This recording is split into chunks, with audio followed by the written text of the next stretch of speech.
چین خلیجی ممالک پر حملوں سے اتفاق نہیں کرتا، چینی دفتر خارجہ کی جانب سے یہ بیان سامنے آ رہا ہے۔ شہریوں اور غیر فوجی اہداف پر حملوں کی مذمت کرتے ہیں چینی دفتر خارجہ کی جانب سے کہا جا رہا ہے جلد از جلد مکالمہ اور مذاکرات ہی مسئلے کا واحد حل ہے۔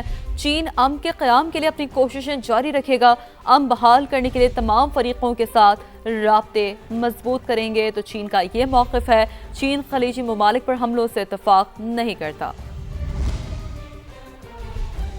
امریکی اور اسرائیلی جارحیت کے خلاف ایران کی جوابی کارروائیاں جاری ہیں۔ تل ابیب اور اسرائیل کے زیر قبضہ علاقوں پر درجنوں میزائل داغ دیے گئے ہیں، جبکہ اسرائیلی میڈیا کے مطابق گزشتہ رات ایران نے 3 بڑے حملے کیے، متعدد میزائل ہدف پر لگ گئے۔ تل ابیب میں کئی عمارتیں تباہ ہو گئیں۔ ایرانی پاسداران انقلاب نے کویت میں امریکی بیس پر 2 میزائل فائر کیے۔ آبنائے ہرمز میں ایک کارگو کنٹینر کو نشانہ بنایا گیا، جس سے بحری جہاز میں آگ بھڑک اٹھی۔ میری ٹائم ایجنسی کے مطابق بحری جہاز کے عملے کو ریسکیو کیا جا رہا ہے۔ بحرین میں ایک عمارت سے ڈرون ٹکرا گیا، جس سے ایک خاتون جاں بحق اور 8 افراد زخمی ہو گئے۔ قطری وزارت دفاع کے مطابق ایران سے داغے گئے میزائل فضا میں تباہ کر دیے گئے، جس سے دوحہ میں زوردار دھماکے سنائی دیے گئے، جبکہ متحدہ عرب امارات اور سعودی عرب نے بھی ایران سے داغے گئے میزائل اور ڈرونز تباہ کر دیے۔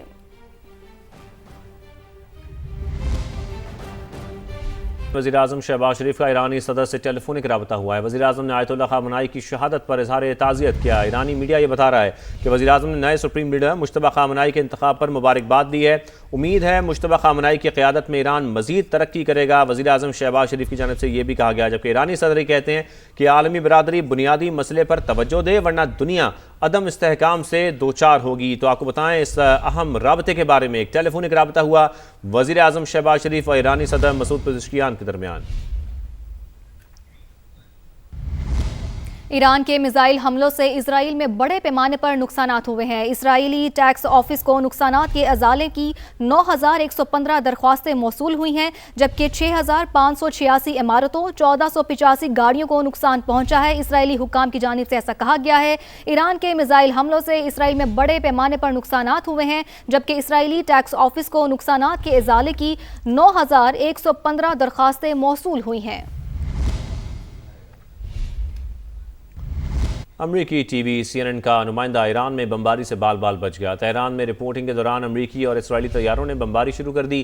CNN انٹرنیشنل کے جرمن نمائندے نے دوڑ لگا کر جان بچائی۔ ایک اور مقام پر ٹیم کو رپورٹنگ کے دوران بمباری کے باعث جگہ چھوڑنی پڑی۔ دنیا بھر کی نظریں خلیج فارس اور خلیج عمان کے درمیان واقعہ آبنائے ہرمز پر لگی ہیں۔ دنیا کے اہم ترین سمندری راستوں میں شامل اس گزرگاہ کی بندش کا آج 12واں دن ہے۔ امریکہ ایران جنگ کے باعث اس سمندری گزرگاہ کی بندش ایک طرف خام تیل کی عالمی قیمتوں پر اثر انداز ہو رہی ہے، تو دوسری طرف اقوام متحدہ نے خوراک کی قیمتیں بڑھنے کا خدشہ بھی ظاہر کیا ہے۔ تجارتی و ترقیاتی ادارہ برائے اقوام متحدہ نے اپنی رپورٹ میں کہا کہ دنیا کی بڑی مقدار میں توانائی اسی اہم آبی گزرگاہ سے گزرتی ہے۔ خام تیل کا تقریباً 38%، LPG کا 29% اور LNG کا 19% اس میں شامل ہے۔ سمندر کے ذریعے کھاد کی منتقلی کا 1/3 حصہ اسی راستے سے گزرتا ہے۔ رپورٹ میں مزید کہا گیا کہ آبنائے ہرمز کی بندش سے توانائی، کھاد اور ٹرانسپورٹ کے اخراجات بڑھیں گے۔ رپورٹ میں خبردار کیا گیا کہ ایسا ہوا تو خوراک کی قیمتیں خطرناک حد تک بڑھ سکتی ہیں۔ کمزور غریب طبقات اور ایشیائی خطہ زیادہ متاثر ہونے کا خدشہ ہے۔ آبنائے ہرمز سے گزرنے والی تقریباً 84% اشیاء کی ترسیل ایشیائی ممالک کو جاتی ہے۔ اہم خبر شامل کریں، جعلی یا مشکوک شناختی کارڈ رکھنے والوں کے خلاف نادرا کا گھیرا مزید تنگ۔ مشکوک شناختی کارڈز کی جانچ پڑتال کے لیے اعلیٰ سطح کے تصدیقی بورڈز قائم کر دیے گئے۔ افغان باشندوں کا جنوبی وزیرستان کے ایڈریس پر غیر قانونی شناختی کارڈ بنوانے کا انکشاف۔ تفصیل جانتے ہیں اسلام آباد سے سما کے نمائندے قمر المنور سے۔ جی قمر، آگاہ کیجیے گا۔ جی، جعلی اور مشکوک شناختی کارڈ رکھنے والوں کے خلاف نادرا نے یہ کارروائیوں کا آغاز کیا ہے۔ مشکوک شناختی کارڈ کی جانچ پڑتال کے لیے جو اعلیٰ سطح کے تصدیقی بورڈ جو ہیں وہ قائم کر دی گئے ہیں، اور یہ بتایا گیا کہ ملک کے ڈیٹا سینٹر سے جعلی شناختی کارڈ کے 1247 کیسز جو ہیں وہ ریجنل بورڈ کو ارسال کیے گئے ہیں۔ افغان باشندوں کا جنوبی وزیرستان کے ایڈریس پر غیر قانونی شناختی کارڈ بھی بنانے کا انکشاف جو ہے وہ سامنے ہے، جس میں 81 افغان باشندوں کے شناختی کارڈ مکمل طور پر منسوخ کر دیے گئے، جبکہ 6 کے شناختی کارڈ جو ان کو بلاک کیا گیا اور ان کو یہ کہا گیا ہے کہ اپڈیٹس کے لیے بہت شکریہ آپ کا۔ سینٹ کی قائمہ کمیٹی ہاؤسنگ کا اجلاس ہوا۔ وزارت مذہبی امور کی PWD ملازمین کو ادارے میں ضم کرنے سے معذرت کر لی گئی۔ وفاقی وزیر ہاؤسنگ ریاض حسین پیرزادہ کی وزارت مذہبی امور حکام کی سرزنش۔ اس حوالے سے آپ کو بتائیں کہ سینٹ کی قائمہ کمیٹی ہاؤسنگ کا یہ اجلاس ہوا ہے۔ وزارت مذہبی امور کی PWD ملازمین کو ادارے میں ضم کرنے سے معذرت کی گئی ان کی جانب سے۔ وفاقی وزیر ہاؤسنگ ریاض حسین پیرزادہ کی وزارت مذہبی امور حکام کی سرزنش۔ وزیر اعظم آزاد کشمیر فیصل ممتاز راٹھوڑ کی صدارت میں کابینہ اجلاس۔ توانائی کی بچت کے لیے وفاقی حکومت کی پالیسی پر من و عن عمل درآمد کا فیصلہ کیا گیا ہے۔ اس حوالے سے آپ کو مزید بتائیں کہ تعلیمی ادارے 31 مارچ تک بند کرنے کا فیصلہ کیا گیا ہے۔ توانائی کی بچت کے لیے سرکاری دفاتر ہفتے میں 4 دن کھلیں گے، جبکہ وزراء، افسران اور دیگر کے پیٹرول پر 50% کٹ لگے گا۔ اور امیر الدین مغل سے مزید جانتے ہیں۔ جی امیر الدین، آگاہ کیجیے گا۔ ہاں جی بالکل، آزاد جموں کشمیر کابینہ کا اجلاس زیر صدارت فیصل ممتاز راٹھوڑ وزیر اعظم آزاد کشمیر منعقد ہوا ہے، جس میں من و عن جو ہے وہ فیصلوں کی توثیق کی گئی ہے۔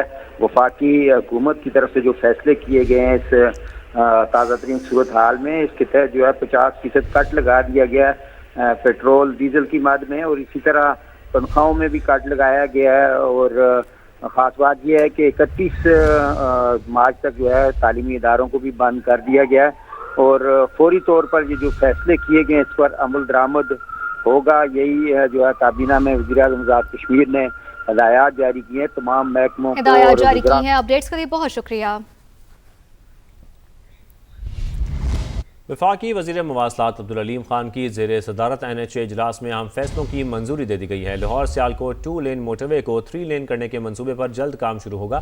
سیالکوٹ سے کھاریاں اور اسلام آباد موٹر وے بھی 3 رویہ بنانے کے لیے کام تیز کرنے کی ہدایت کی گئی ہے۔ عبدالعلیم خان نے کہا کہ کرتارپور اور ننکانہ صاحب کو موٹر وے سے منسلک کرنے سمیت کوئی نئی موٹر وے 3 لین سے کم تعمیر نہیں ہوگی۔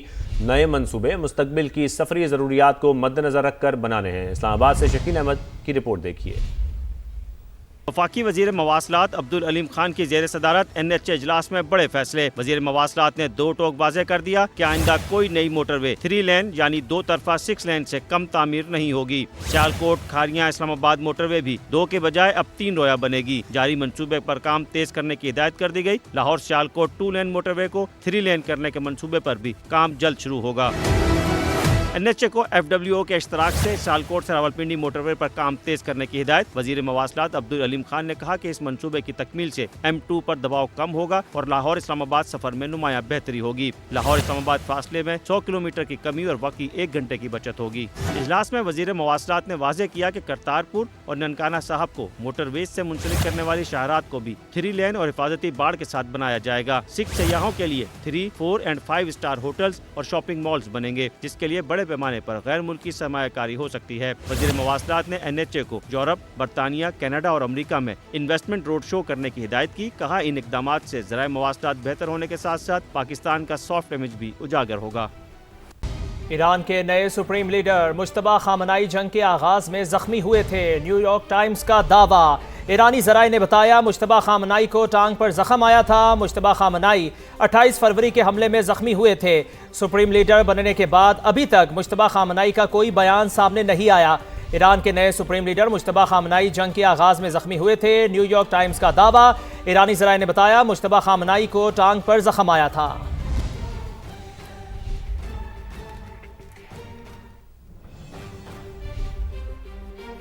ایران نے آبنائے ہرمز میں بارودی سرنگوں کو بچھانا شروع کر دیا ہے۔ امریکی ٹی وی CNN کا دعویٰ۔ رپورٹ کے مطابق حالیہ دنوں میں صرف چند درجن بارودی سرنگیں بچھائی گئی ہیں۔ ایران کی 90% سرنگیں بچھانے والی کشتیاں محفوظ ہیں۔ تہران چاہے تو سینکڑوں مائنز بچھا سکتا ہے۔ امریکی سینٹرل کمانڈ نے 16 ایرانی کشتیاں تباہ کرنے کا دعویٰ کیا ہے۔ شمالی کوریا کا کروز میزائل کا کامیاب تجربہ۔ سپر سونک کروز میزائل بحری جہاز سے داغا گیا۔ شمالی کورین نیوز ایجنسی نے رپورٹ کیا کہ بحری جہاز سے متعدد کروز میزائل فائر کیے گئے جو کہ ہدف پر لگے۔ شمالی کورین رہنما کم جونگ ان نے میزائل تجربے کی نگرانی خود کی۔ شمالی کوریا کا کروز میزائل کا کامیاب تجربہ۔ سپر سونک کروز میزائل بحری جہاز سے داغا گیا۔ شمالی کورین نیوز ایجنسی نے رپورٹ کیا کہ بحری جہاز سے متعدد کروز میزائل فائر کیے گئے۔ امریکہ کا اسرائیل سے ایرانی تیل کے ذخائر پر حملے نہ کرنے کا مطالبہ۔ امریکی میڈیا کے مطابق اسرائیل کے آرمی چیف کو باقاعدہ طور پر آگاہ کر دیا گیا۔ امریکہ جنگ کے بعد ایرانی تیل سے فائدہ اٹھانا چاہتا ہے۔ امریکہ کو خلیجی ممالک میں ایران کے جوابی حملوں کا بھی خوف ہے۔ اہم خبر، امریکہ کا اسرائیل سے ایرانی تیل کے ذخائر پر حملے نہ کرنے کا مطالبہ۔ تیل کی قیمتوں میں کمی کے لیے تاریخ کا سب سے بڑا آئل ریزرو ریلیز کرنے کی تیاریاں۔ عالمی توانائی ایجنسی نے ممبر ممالک کو تجاویز پیش کر دی ہیں۔ وال سٹریٹ جرنل کے مطابق مقدار 2022 میں ریلیز کیے گئے آئل ریزرو سے زیادہ ہوگی۔ وال سٹریٹ جرنل کے مطابق یوکرین جنگ کے بعد 182 million barrel oil reserve release کیا گیا تھا۔ عالمی توانائی ایجنسی کی تجویز پر فیصلہ آج متوقع ہے۔ تیل کی قیمتوں میں کمی کے لیے تاریخ کا سب سے بڑا آئل ریزرو ریلیز کرنے کی تیاریاں۔